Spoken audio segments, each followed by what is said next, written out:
All right. Unless you just totally live under a rock, under the sea, like Patrick Star. Good morning. You probably have heard somebody talking about the fact that mortgage rates and interest rates have finally taken a dip. Thank God. So we're seeing rates for the first time drop below from a standard, point under 7%, which is super, super awesome. We love that. Probably continue to see them drop a little bit lower through the end of 2024 into the first parts of 2025. We are big fans of that. But when that happens, it brings about more competition in the market. So it means you get to navigate that and figure it out and figure out how to move forward with the competition that's in the market. But today, those rates, they're great. It's good that they lowered, but we can do better. And I want to show you how you can do way better than what, the 6 point, let's see, let me check it right now. The 6.52 average of what they're showing in the market right now. I can show you how to do way, way better than that. If we haven't met before, my name is Zach.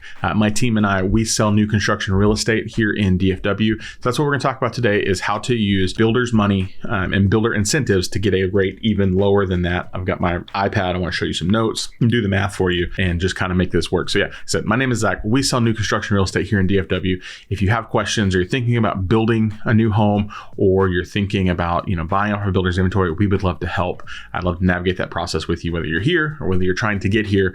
Doesn't matter. We love you. We want you to be here and we want to help. So we're going to talk through the numbers, talk through how this all shakes out and makes sense. I hope it helps provide some insight to you. Do want to clarify on the front end, I am not a mortgage lender, so I can talk to you about this at a very high level sort of thing. I understand it well enough to talk about it, but for most accurate numbers, you're going to need to get with a mortgage lender, which we can get you connected with. So this is just kind of a overview. Like I said, this is not a guarantee on any sort of thing whatsoever, just kind of an overview of what we can do in the market and kind of how to get this rate even lower than what you're already seeing based on the market. So let's get it even lower. Main way we do that is builders are still offering crazy amount of incentives right now.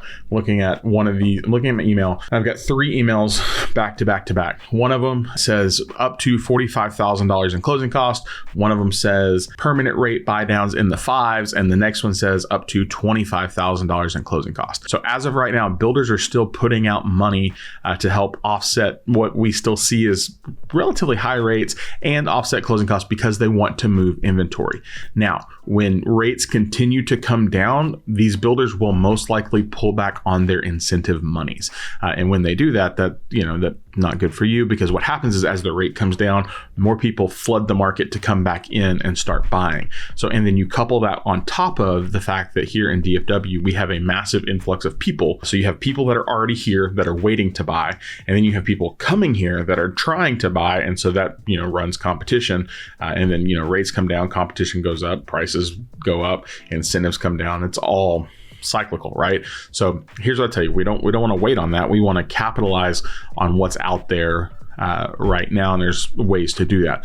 As always, the best incentives on homes are going to be the homes that can close quickly within 30 to 45 days, because they've already calculated all the costs on the builds, the upgrades, the changes, the lot, all of that's already been factored into that price, so that you can take the full amount of the incentive that they're offering and put it toward your closing costs or put it toward a rate buy down or a combination of those two things. If you are building, you will most likely have a design allotment or a design incentive and a closing cost incentive. You'll see that it's split apart. There is still incentives in that, and they're still really good, but the best ones honestly exist in the space where those homes can close in the next probably 60 days. And realistically, we're seeing them right now, even in homes that can close by the end of 2024. So as you're pushing toward the end, we're seeing builders make deals, put together incentives. To give you some perspective on this, had some clients here in the last week. We were looking at a home for them that was going to close by the end of the year. So it's a December closing, and builder gave us, we got almost 54,000 off the price. They threw in the blinds, and we still have $20,000 in closing costs. So there are deals to be found if you know where to look and you know how to find them. There are options out there. I've also had people right now that are buying. I had another client that they were buying the very last home in a builder's inventory on a closeout of a neighborhood. So, builders trying to get out, trying to be done. That client is walking into almost $46,000 worth of equity. Builder dropped the price to try and get out. And of course, based on what was appraised in the neighborhood, appraisal came back yesterday. And from what the appraiser said it's worth to what they're paying is about a $46,000 positive gap. So they're walking in with some sweet equity. So those are, again, and builders giving them $15,000 in closing costs on top of all of that. So there are options galore. I have people building right now that have tons of great closing cost credits. We've got $15,000, $20,000 that they're going to get to spend in the first quarter, toward the end of this year or the first quarter of 2025. That's going to help lower that rate even more. But I want to show you, so I'm going to share my screen.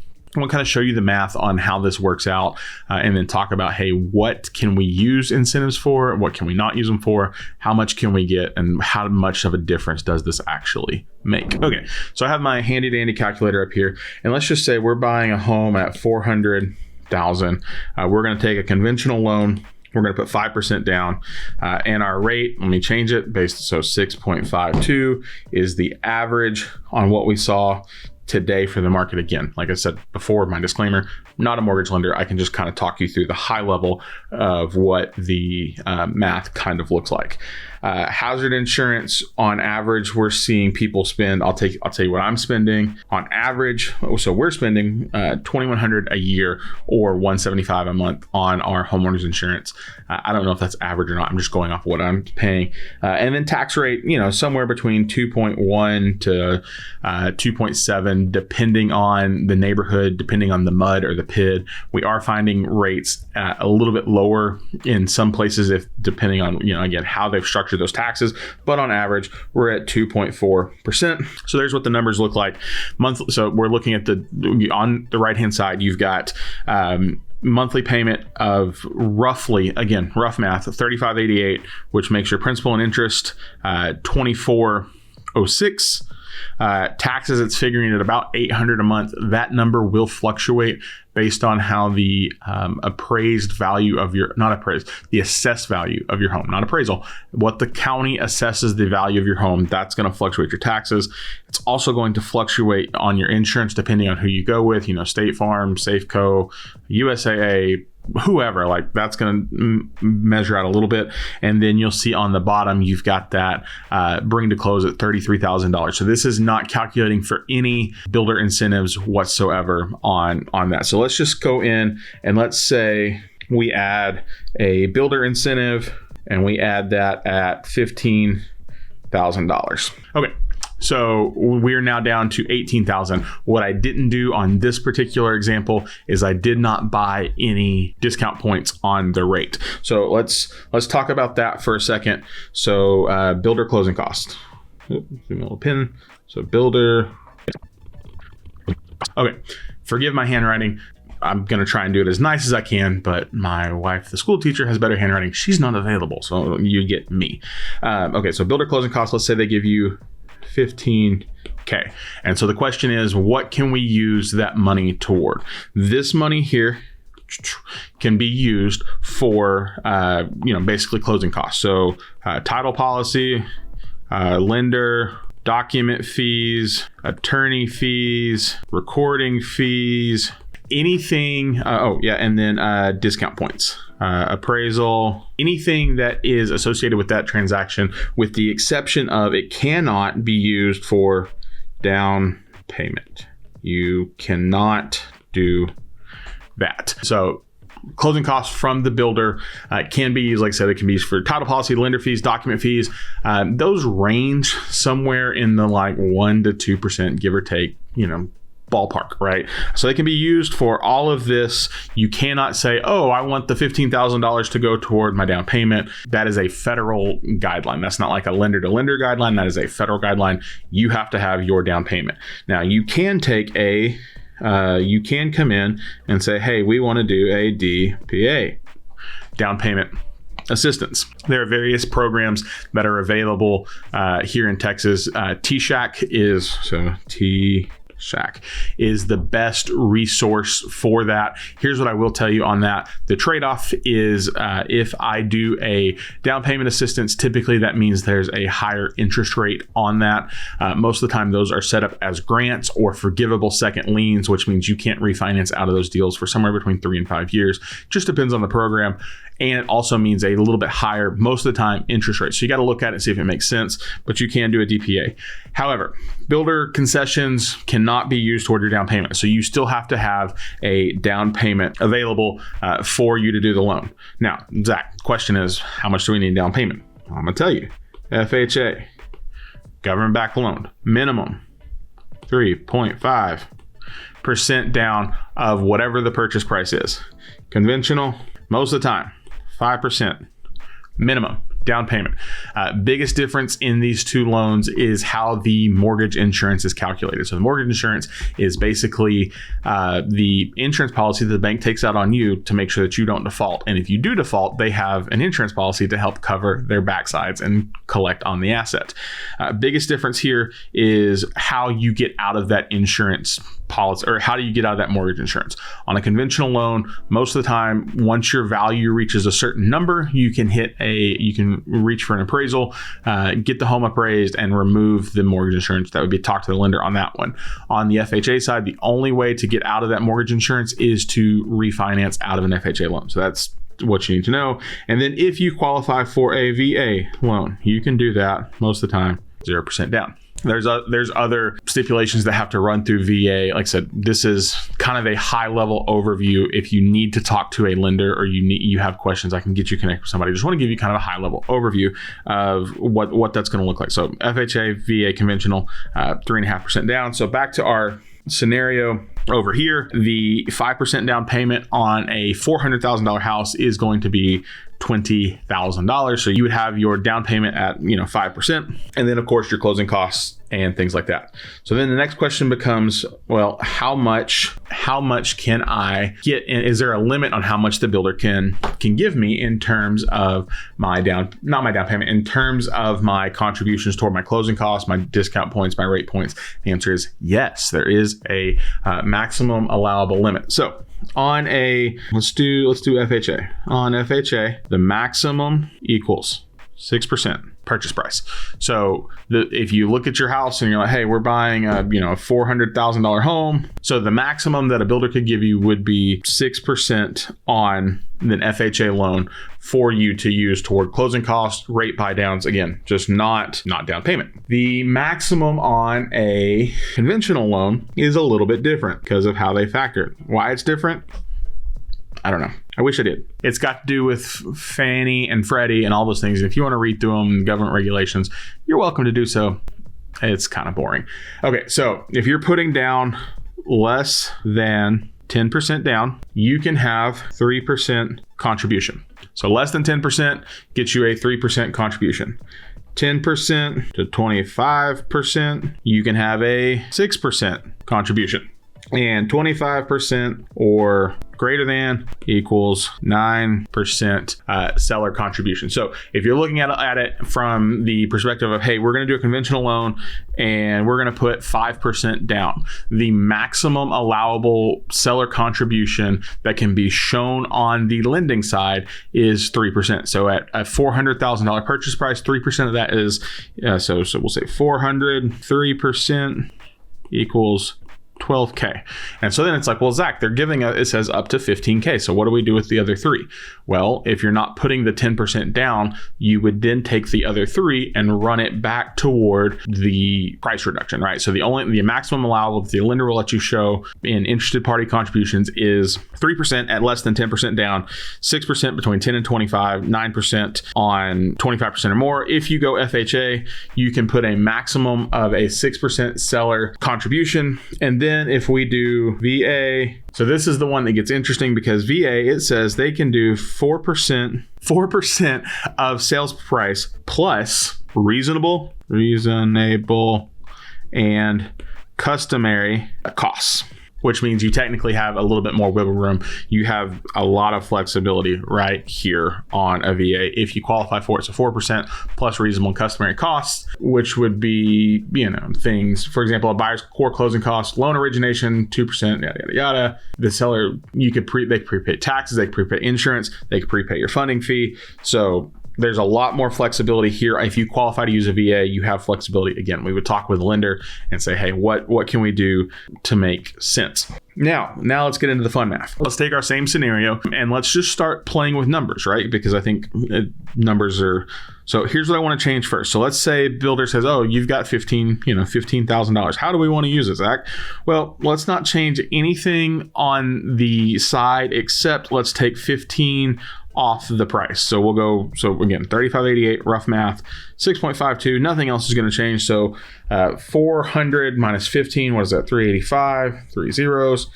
So we'll see our P&I go from 2406 to 2316. It does not even move $100. It's like, what is that is, 96 or something like that. So minimal movement. Now let's do this. Let's go back to our 400 and let's start playing with the interest rate. So if we go from 6.52, let's get back to our original number. Remember 2406. So 6.52, and let's say we get to 6.15. That seems doable. So 2406 to 2315 gets us about our same $500 reduction. Let's say we get from 6.5 to 5.99. That's where we start seeing the big reductions of 2275. So you're like, okay, well, how are we doing that? What we're doing at that point is we're taking the builder's credit, the closing cost concession, and putting it toward our interest rate buy down. And so I want to show you the math on how we buy down the interest rate, how these points work, and where this makes the most sense. So let's go back to our screen and look at the math on interest rate point buy downs. Interest rate point buy downs. This math is a little bit confusing. So let's come over here and clear the screen and talk about how interest rate point buy downs work. And then I'll show you how that makes sense. So 1 point equals 0.25%. So 4 points equals 1 whole percentage point. Simple, right? So if today's rate is 6.5 and you want to get to 5.5, you need 4 points. There we go. 4 points. 1 point costs 1% of loan amount, not purchase price. Okay. So in our same scenario, we're looking at a $400,000 house, right? 400K. Okay. We're going to put, let's just say we're doing the FHA. So we're doing 400 times 0.035. So we're putting the minimum down payment. So 3.5% equals 14,000 down. Okay. So 400 minus, one more zero. 400 minus 14 means we're getting a loan amount of 386. Tracking? Okay. Makes sense. So at 386, if our discount points cost us 1% of the loan amount, 1 point equals times 0.01. I know the math, but equals 3860. So every point that we have to buy with the lender to get our rate to where we want it to be, this is what it costs us. Okay. So if we look at that scenario and we say, okay, so 3860, and we have 15K in builder concessions. Well, now we're back to just, 7th grade math. So $15,000 divided by 3860 means we can get approximately 3.8 points estimated. So 3.8 points estimated. And if 1 point is 0.25% of the loan, so we're going to call it 3 points. So we could drop loan 0.75%. So back to our original number, 6.5. So 6.5 minus 0.75 gets us to 5.75. 5.75. That makes a significant difference. right? So it's all a big math equation, like I said, and then you start figuring out, hey, what makes sense? Should we do this? Should we pay toward our closing cost? Should we split the difference? Should we, go 1 point and then put the rest toward the closing cost? Everybody plays this game a little bit differently. Personally, I'll tell you how we play. I want to control the asset for as little of my money as possible. So if I can, obviously I have to pay my down payment. We know that, we've talked about that. If I can use the builder's money to cover as much of my closing costs as possible and get a little bit of a rate reduction, that puts me in a good spot. But the benefit on that is you're buying down from whatever you qualified for on your rate, right? So whatever the lender says, hey, this is what, today's rates are, this is what you qualified for, this is the point that you're buying down from. So as rates go lower, if they go lower, when you have this money built in, you're in a more favorable position. So if you're thinking, you're like, hey, we're going to build a house, right? We're going to sign the contract, we're going to build, it's going to take us 6 months. On the front end, we're going to negotiate for 10, 12, 15, 18, whatever the number is, we're going to negotiate for that number for you to have in closing cost numbers. So let's just say, hope, prayer, and a whole lot of prayer and a wish. You sign a contract in the end of quarter three, first quarter four to build. It takes 6 to 8 months. We close on that house in May, and the market rate gets down to 6.1, and you've got $15,000 in closing costs. You are in an awesome spot. The other thing that you could potentially look at is you could look at some builders are doing 2-1 buy downs or 3-2-1 buy downs, and basically what they're doing with that is they're saying, hey, on the first year, if you're qualifying at 6.1 or 6.4 or whatever it is, the first year we're going to buy it down 3 full points, and 3 full percentage points. So 6.1 to 3.1, and then the second year it'll be 4.1, and then the third year it'll be 5.1, and then the life of the loan beyond that. The gamble you're taking on that is you're basically speculating on what you think is going to happen in the market with interest rates. So you just kind of got to look at the numbers and see what makes sense. I like the idea personally of a more permanent buy down because you're not speculating on what could happen in 2 to 3 years. So I like the idea of permanent buy down, and I like the idea of being in the deal for as little of my money as possible. And then even if that means I have a slightly higher payment and we can pull money from a savings account to, you're saying, hey, our budget for our budget for the monthly mortgage payment is $3,000, and then we can buy the rate to where it gets us to $3,200, and then I say, hey, we've got $3,000 here, and I pull $200 out of savings. Make that math make sense. That's kind of the way I think about it. Everybody thinks about it a little bit differently, but that's kind of how it computes in my head. So you want to maximize the deal. So yes, interest rates have gone down, and you can get into the 6s right now without any help. But if you want the help and you want builders to give you money because they're still giving it to you and they're advertising it, which means we're not having to beat everybody up to get it. We're advertising it, and then we're trying to get additional funds on top of that. Working with new construction might be the best place to do that. So I hope all of this math kind of made sense. I was going to show you. Let's do the buy down calculator as well, just so you can kind of see how that math works out. So same scenario. We've been working with 400. Now, obviously, we can do stuff higher. We can do stuff lower. This is just our baseline for today. We're going to do the 2-1 buy down, same 5% down, and then same 6.5 whatever rate. So as you can kind of see, this is how this works out. So your interest rate year 1 goes all the way down to 4.5%. So payments 1 through 12 would be at 4.5%. So monthly PITI is the all-included principal, interest, taxes, and insurance.